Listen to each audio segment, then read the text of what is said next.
Second Child, Everything You'd Need to Help You Decide, Plan for, and Enjoy a Second Child by Susan Moore, Ph.D., and Doreen Rosenthal, Ph.D. Narrated by Leslie Gray Robbins for SAGA Egmont. Chapter 1. Thinking about a second child? Can anything be more joyful than the birth of a healthy baby? You've experienced the bliss of holding that tiny bundle in your arms once already. Why not do it again? If you are reading this book, it's likely that you're at least thinking about having a second child, even if you haven't entirely made up your mind yet. What are the pros and cons of taking the plunge? On the positive side, maybe you're hoping to provide a companion for child number 1 and the joy of an extended family. If you didn't have siblings yourself, perhaps you feel you've missed out on something special. Maybe you're feeling that pull to the heartstrings that babies provide. You want to experience that love again and enrich your family by doing so. What's holding you back? You could be worried about the extra costs, the workload, or the interruptions to your career. There may be anxiety about whether the child will be healthy with an easy temperament, and whether a new arrival might cause family upheaval, especially with your little prince or princess, child number 1. Perhaps your thoughts are difficult to put into words. It might be more about hormones than reasons. The desire to have children is a natural part of the human condition, but we live in an age where we have some control over how far nature will lead us. If you need some help in making the decision, or if you've already made it, or fate has intervened to make it for you, and you'd like guidance on how to survive, thrive, and enjoy your family of 4, this is the book for you.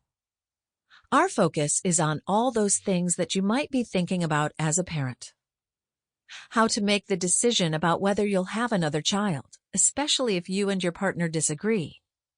Getting yourself and your household ready for a new baby. Managing with 2 children instead of 1. Maintaining good relationships with your partner in those stressful early months. Preparing your first child for the arrival of a brother or sister. Parenting in ways that encourage good sibling relationships. Coping with sibling jealousies and rivalries, and lots more. Sometimes it can all sound rather daunting. One mother tweeting about the first couple of months with a new baby reminded us about reflux, feeding challenges, and sleep deprivation. Not to mention dealing with the emotional turmoil of a firstborn toddler coping with a new world order in which he is no longer the sole focus of his parents' attention. But this mom was heartened by comments from other parents, reminding her to hang in there, this stage doesn't last forever, and calmer times are to come. Not only that, it is a special time with your new baby to stop and sniff her little head, stare into her eyes, cuddle her, and enjoy the middle of the night feeds, because before you know it, they are teenagers.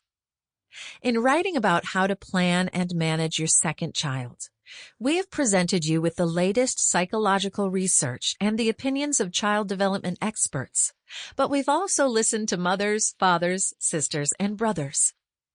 In interviews and through so many parenting websites, they've told us what it's like to be a second-time-around parent, a firstborn, or a second-born child.